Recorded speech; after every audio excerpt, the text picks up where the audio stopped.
बिस्मिल्लाहिर्रहमानिर्रहीम, अस्सलाम वालेकुम। मैं हूं आपके साथ मिशेल बुखारी अपने ऑफिशियल यूट्यूब चैनल के साथ। नाज़रीन, इस वक्त मुल्क की सियासी सूरत हाल में ख़ासी गर्मा गर्मी नज़र आ रही है। ख़ास तौर पे 20 सितंबर से शुरू होने वाले खिताबात अब रोज़ की बुनियाद पर शुरू हो चुके हैं। इल्ज़ामात और इंकशाफात का एक ना ख़त्म होने वाला सिलसिला जारी है। इल्ज़ामात का रुख अब मुबहम भी नहीं रहा, बल्कि फ़ौज और अदालत का नाम लेकर इल्ज़ाम लगाया जा रहा है। जब नवाज शरीफ साहब नाअहल हुए तो उन्होंने ये कहा था कि अब वो नज़रियाती हो गए हैं। उन्होंने इल्ज़ामात उस वक्त भी लगाए थे, लेकिन नाम लेकर नहीं, बल्कि 5 अफराद और कभी नादीदा कुव्वतें ये कहकर, और फिर उसके बाद हमने देखा कि एक गहरी खामोशी छा गई।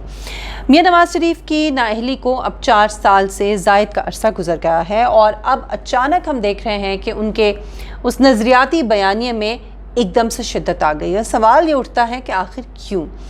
इसका किसी हद तक जवाब देने की कोशिश मैं अपनी गुज़श्ता वीडियोस में कर चुकी हूँ, लेकिन एक बार फिर इस बात का आज जायज़ा लेते हैं ज़रा तफसील के साथ कि आखिर नवाज शरीफ मुल्की इदारों से तसादुम के ज़रिए चाहते क्या हैं, और जो कुछ वो चाहते हैं क्या वो इस तरीके से हासिल भी कर पाएंगे।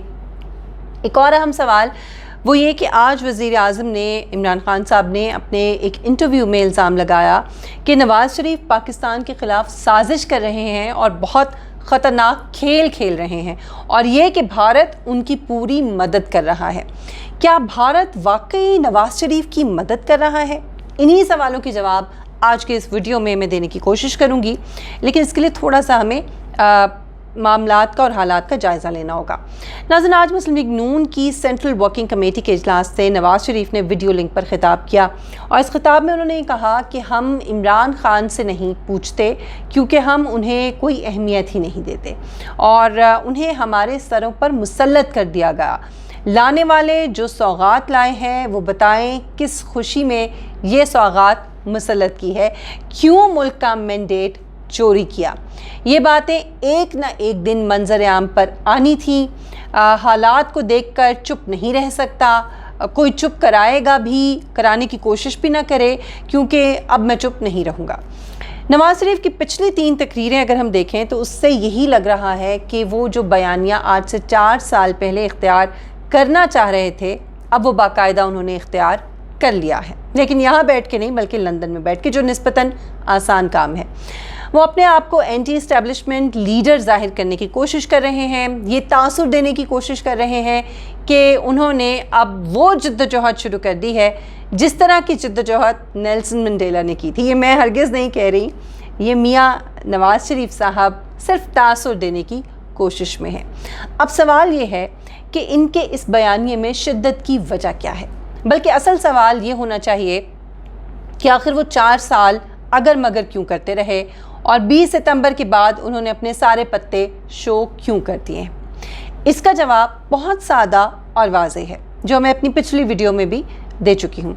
बैकडोर डिप्लोमेसी के ज़रिए उन्होंने मामला तय करने की कोशिश की, कई मौक़े पर उनकी कुछ बातें मानी भी गईं, लेकिन यहाँ पर एक मसला था, और मसला थे वज़ीर आज़म इमरान खान साहब। नवाज शरीफ ये चाहते थे कि इनके ख़िलाफ़ मुक़दमात ना चलाए जाएँ, इन्हें और इनकी साहबजादी मरियम बीबी को बैरून मुल्क जाने दिया जाए, लेकिन मुकदमात के मामले पर इमरान खान साहब ने वाज़े स्टैंड लिया, जिसके बाद नवाज शरीफ के लिए मामलात मज़ीद पेचीदा होने लगे।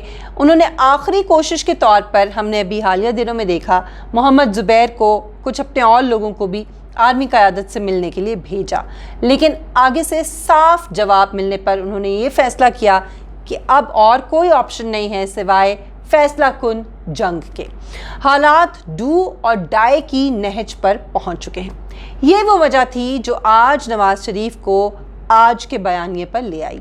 अब दूसरा सवाल कि क्या नवाज शरीफ कुछ हासिल कर सकेंगे इस सब कुछ से जो वो कर रहे हैं, तो इसका जवाब अगर मुल्की तारीख को सामने रखते हुए दिया जाए तो रियासती इदारों से तसादुम अमूमन हमने ये देखा है कि फ़ायदे से ज़्यादा नुकसान का सबब बनता है, और तब तो ये ज़्यादा नुकसानदेह होता है जब आप उसी एलीट का हिस्सा हों और उन्हीं की मदद से आप कई मरतबा इक़्तिदार के ऐवानों में पहुंच चुके हों और इक़्तिदार के मज़े चख चुके हों। रियासती इदारों की इस्लाह साजी का काम उस वक्त मुमकिन है जब आप हुकूमत में थे। नवाज शरीफ ने यह भी इंकशाफ किया है कि साबिक DG ISI ज़हीरुल इस्लाम ने انہیں استعفیٰ دینے کا کہا تھا۔ اگر ایک منتخب وزیر اعظم سے اس کا سبارڈینیٹ یہ مطالبہ کرے تو اس کا رد عمل کیا ہونا چاہیے، لیکن اس وقت بحیثیت وزیر اعظم انہوں نے ایسا کوئی قدم نہیں اٹھایا جس سے ادارہ جاتی اصلاح ہوتی یا کوئی ڈیٹرنس جو ہے وہ پیدا ہوتی۔ تو کیا اب اقتدار سے نکلنے کے بعد وہ یہ سب کچھ کر سکتے ہیں؟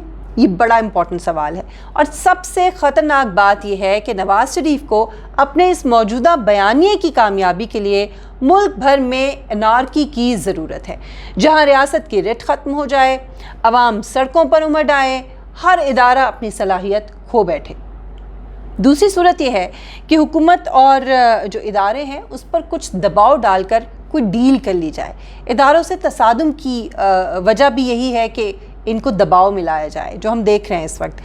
اس لیے انکشافات کا ایک سلسلہ ہے جو انہوں نے شروع کر دیا ہے، لیکن شاید وہ یہ بات بھول گئے ہیں جذبات میں اور جوش و خروش میں کہ یہ انکشافات اگر وہ کر رہے ہیں تو ان کے بارے میں انکشافات دوسری طرف سے بھی آ سکتے ہیں۔ آپ کو شاید یاد ہو، میاں صاحب شاید بھول گئے ہیں کہ بہت سے رازوں کا خزانہ والیوم 10 کی صورت میں بھی موجود ہے، جو عدالت کے حکم پر کلاسیفائڈ کیا گیا تھا۔ نواز شریف الطاف حسین کی طرز پر لندن میں رہ کر یہ چاہتے ہیں کہ وہ وہاں سے اپنی سیاست چلائیں، لیکن نون لیگ اور ایم کیو ایم کی جو تنظیم سازی ہے اس میں بہت زیادہ فرق ہے، اس لیے یہ اتنا آسان نہیں ہے۔ الطاف حسین کے کال پر لاکھوں لوگ سڑکوں پر نکل آتے تھے، ہم سب دیکھتے رہے ہیں، ہڑتالیں ہو جاتی تھیں، جلوس نکلتے تھے، لیکن نون لیگ کا جو پارٹی سٹرکچر ہے وہ اس سے قطعی مختلف ہے۔ یہاں پر لوگوں کو نکالنا پڑتا ہے، ان کو موبلائز کیا جاتا ہے پارٹی لیڈرز کی طرف سے، اور پھر کارکن جو ہیں وہ سڑکوں پر آتے ہیں۔ لاکھوں کی تعداد میں اس طرح لوگوں کو لانا اتنا آسان نہیں ہے، میرے خیال میں ممکن نہیں ہے، اور پھر مسلسل یہ عمل دہراتے رہنا یہ تقریباً ناممکن ہے۔ ایسے میں نظر یہ آتا ہے کہ نواز شریف کی یہ حکمت عملی کوئی زیادہ کارگر ثابت نہیں ہوگی، اور یہ شدید ضرورت میں ایسا لگتا ہے کہ ایک عجلت میں لیا گیا فیصلہ ہے جو نظر آ رہا ہے۔ دوسری طرف وزیر اعظم عمران خان نے اب جو کھلے عام نواز شریف پر بھارت سے مدد کا الزام لگایا ہے، اس الزام کے پیچھے ماضی کی چند خبریں بھی ہیں جہاں بظاہر بھارتی لوگ شریف خاندان کے کاروبار میں نظر آئے، اور یہ خبریں اس دور کی ہیں جب پاناما لیکس، آپ کو یاد ہوگا، اس کا معاملہ خاصا گرم تھا۔ ستمبر 2016 کی غالباً یہ بات ہے جب پاکستان عوامی تحریک کے سربراہ طاہر القادری صاحب نے پہلے الزام لگایا تھا کہ کم از کم 50 بھارتی افراد ایسے ہیں جو شریف خاندان کے شوگر ملوں میں کام کر رہے ہیں۔ پھر اس کے بعد ڈیلی ٹائمز کی طرف سے ایک سٹوری شائع کی گئی تھی جس میں ان افراد کی تعداد 300 بتائی گئی، اور پھر کئی لوگوں کے نام اور ان کے پاسپورٹ نمبرز بھی دیے گئے۔ ان میں سے کئی افراد کی سرگرمیاں مشکوک بھی قرار دی گئی تھی، اگر آپ کو یاد ہو اس وقت۔ اس حقیقت کی کبھی بھی شریف خاندان نے تردید نہیں کی۔ اس کے علاوہ بھارت کے سٹیل انڈسٹری کے ٹائکون سجن جندال، آپ نام سے بڑی اچھی طرح واقف ہیں، بڑی خبروں میں رہے، انہوں نے اپریل 2017 میں نواز شریف سے ملاقات کی تھی، اور یہ ملاقات مری میں ہوئی تھی جب اچانک آ گئے تھے ویزے کی اور کسی قسم کی اس طرح کی ان کو پابندیوں کا بھی سامنا نہیں کرنا پڑا تھا، اور ان کے جو نریندر مودی سے تعلقات ہیں اور بھارتی خفیہ ایجنسی سے تعلقات ہیں وہ کسی سے ڈھکے چھپے نہیں ہیں، اور یہ وہ وقت تھا جب نواز شریف کو جانے کا یقین ہو چلا تھا۔ ایسے حالات میں بھارتی مدد لینا کوئی ناممکن چیز نہیں تھی، لیکن ضرورت اس بات کی ہے کہ اتنے ہائی لیول پر یعنی وزیر اعظم کی طرف سے اس طرح کے الزامات لگائے گئے ہیں تو انہیں پھر ثبوت بھی ضرور فراہم کرنے چاہیے تاکہ لوگ سب کچھ اپنی آنکھوں سے دیکھ سکیں۔